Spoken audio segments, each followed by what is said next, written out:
రోషమున్న నేస్తమా నీకు కోపమెక్కువ కానీ మనసు మక్కువ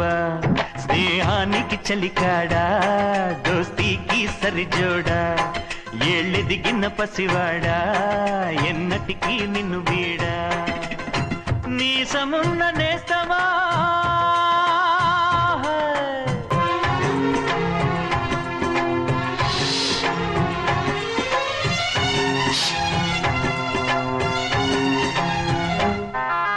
ఏటిగట్టు చెబుతుంది అడుగు మన చేపవేట కథలు మర్రి చెట్టు చెబుతుంది పంచుకొని తిన్న సర్ది రుచులు చెరుకు తోట చెబుతుంది అడుగు ఆనాటి చిలిపి పనులు టెంట్ హాల్ చెబుతుంది